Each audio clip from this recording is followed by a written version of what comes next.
everyone! Ako nga pala muli si Eka at welcome back sa aking channel. At ikaw, nabigla lang na napaklik sa thumbnail ko, hello sa'yo! Welcome to si Kayako TV. Gusto mo bang gumawa at mag-edit ng sarili mong video or vlog someday? Pero may alam ka na ba sa mga basic editing?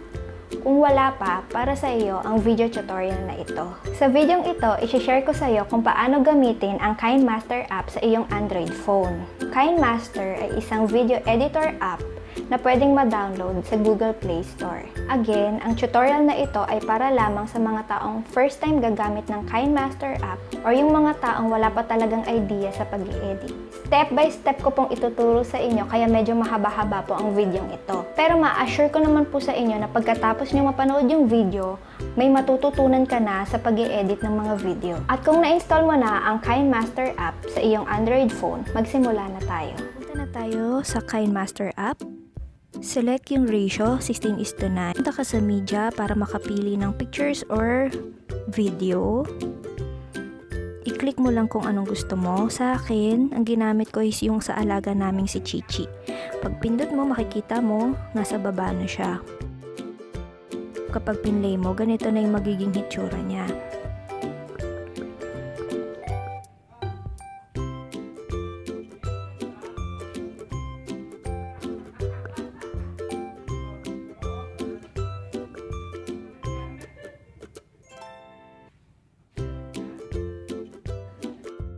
Kapag gusto mong magdagdag ng pictures, pumunta ka lang uli sa media browser. Tapos, i-click mo lang kung anong picture yung gusto mo.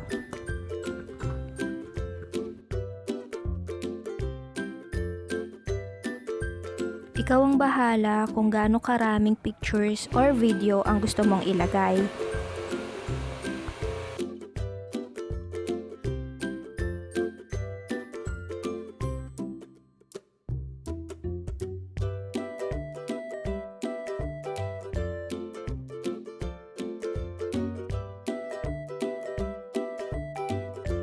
Kapag ang picture ay kinuhaan sa cellphone nang hindi naka-landscape mode, ganito yung magiging hitsura niya.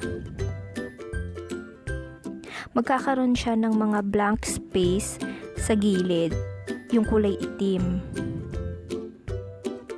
At hindi natin gusto yon. So, ang mangyayari, ang gagawin natin, i-click mo lang yung picture, mismong picture. Tapos, i-click mo yung icon, itong icon na to, yung Pan&Zoom icon. Ilagay mo lang yung daliri mo doon sa main screen. Tapos, i-zoom in mo yung picture. Siguraduhin mo na fit na siya doon sa screen.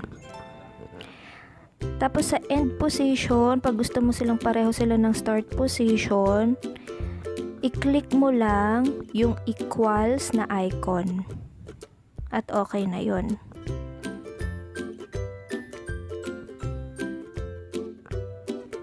So, ulitin mo lang yung ganong step sa ibang picture na hindi naka-landscape mode yung pagkuha.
So kapag okay na lahat, tingnan natin kung ano yung naging hitsura niya. Balik tayo dun sa unang first clip.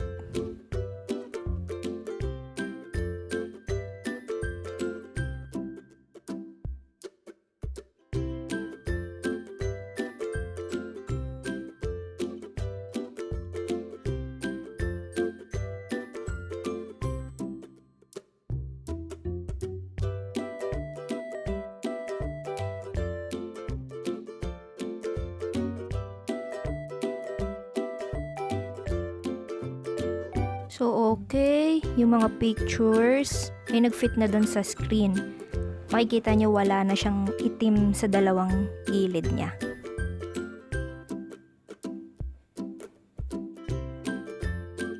Pwede nyo rin i-zoom in or i-zoom out yung picture. Click nyo yung picture ulit, tapos punta ulit kayo sa Pan&Zoom icon. Ganun ulit, yung dalawang daliri nyo, lagay nyo sa screen, set mo yung start position, tapos i-move mo lang yung daliri mo ng ganito. Galawin mo lang para yung end position magzo-zoom in effect naman. Pag okay ka na doon, i-click mo lang yung check. Tapos ganito yung magiging hitsura ng picture. Yan. Tapos sa sunod na picture, unahin natin zoom in, tapos zoom out effect naman. So, parehong steps uli. Lagay mo uli yung daliri mo sa screen. Yung start position, zoom in muna.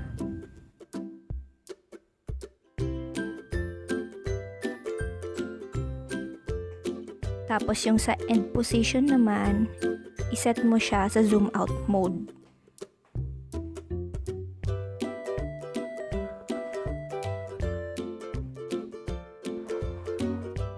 Then, pag okay na, click mo lang yung check. Tapos, ganito yung magiging tsura niya. Makikita mo, ganyan. So, nakita nyo. Di ba ang dali lang? Tingnan natin ulit.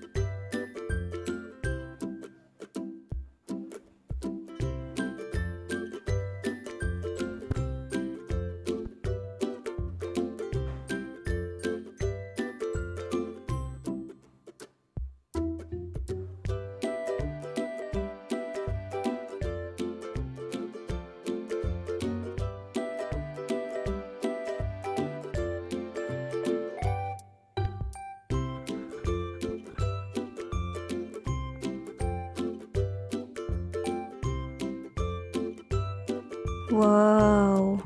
So, nakita niyo yon. So, yun yung zoom in and zoom out effect. Ang cute na chichi. Okay, sunod naman sa sunod na tool.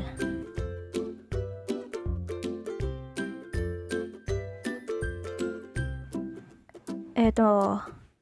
Nakikita niyo yung square dyan. Yan yung icon para sa transition effect.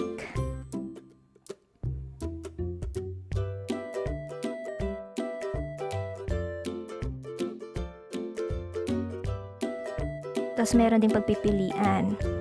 Iba't ibang klase ng transition effect na gusto mong, pwede mong subukan. Bahala ka kung anong gusto mong transition effect. Subukan natin tong isa. Susubukan ko tong presentation transition effect. So, kapag kinlik mo, makikita mo, meron ding iba't ibang pagpipilian dyan. Subukan natin yung cover. So, kapag in-apply natin siya, makikita natin meron na siya agad preview. Tapos pag okay ka na, click mo yung check. Tingnan natin kung anong itsura. Okay. Subukan naman natin tong isa. Ibang transition effect.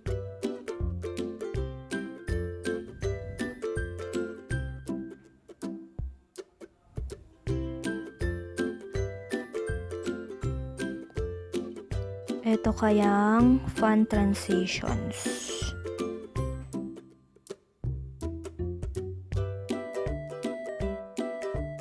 Itong circle swipe.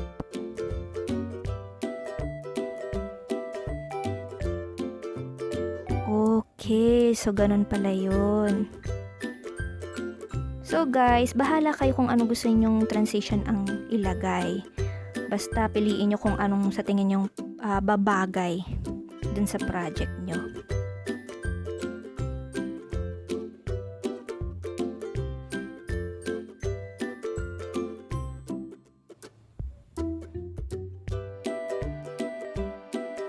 Okay, tingnan lang natin ulit kung anong itsura.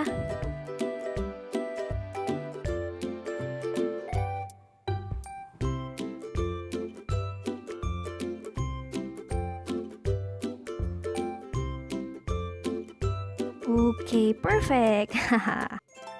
Pwede nyo nga pala i-adjust yung duration ng picture. Click mo yung picture, tapos iswipe mo pa kanan kung gusto mong pahabain yung duration, tapos swipe mo pa kaliwa kung gusto mo namang paigsiin.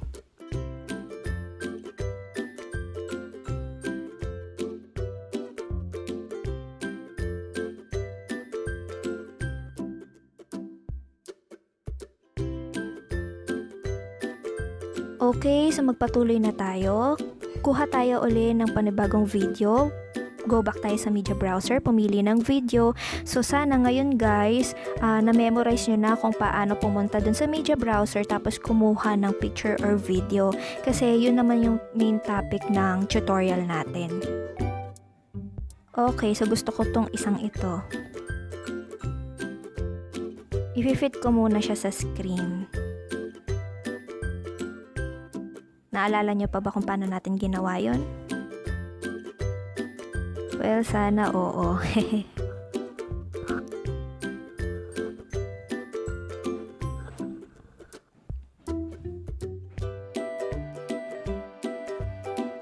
Okay, so ganun na nga. So yung video na to, meron pang background sound. So, kung gusto mong tanggalin yung background sound niya, tapos yung gusto mo lang marinig ay yung background music na ilalagay mo, ganito lang yung gagawin mo. Click mo lang yung video, mag-scroll up ka lang.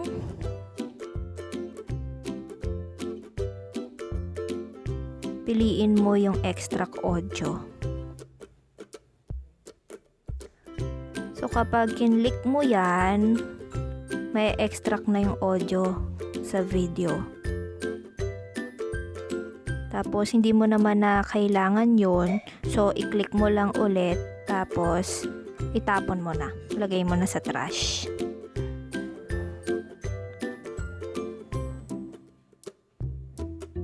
So, ngayon, yung video, muted na.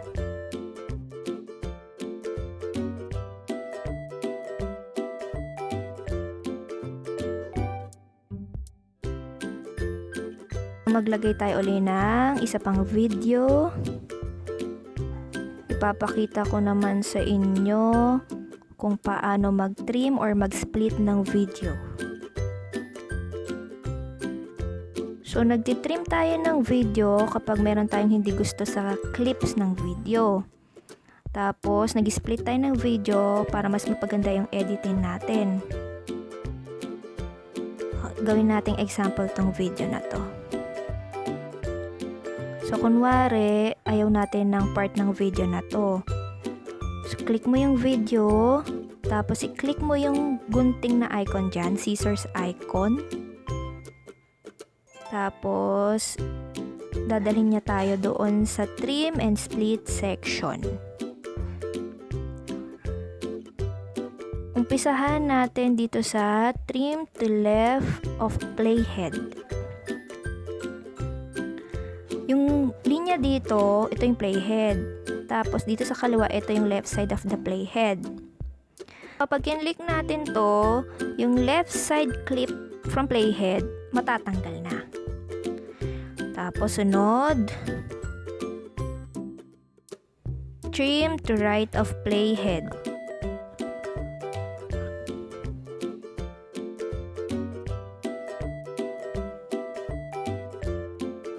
So muli, yung video sa right side of the playhead, sa kanang banda, kanan ng playhead, yun naman ang matatanggal kapag kinlik mo. Sunod, split at playhead. Yung clip, mahahati dun sa dalawa, pero mariretain yung pareho nilang same start position. So, yung pinakahuli, split and insert freeze frame.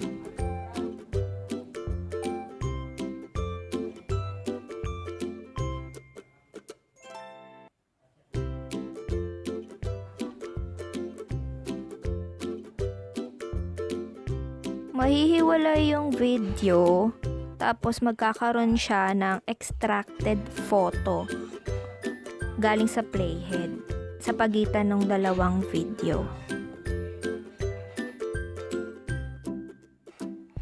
So, ganun lang gawin yung pag-trim at pag-split ng video.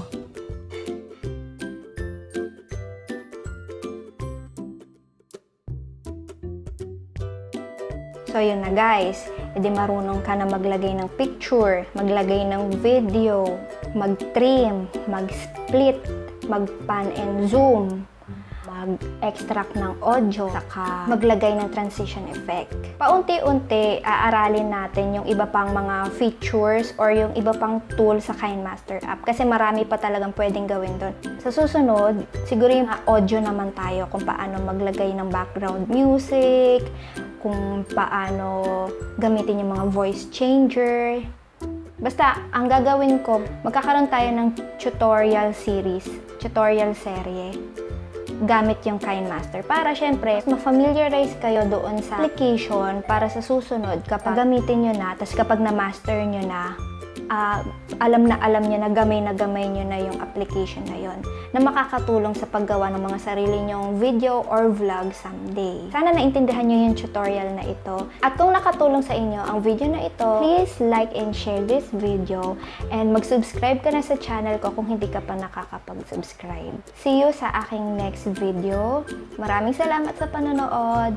Bye-bye!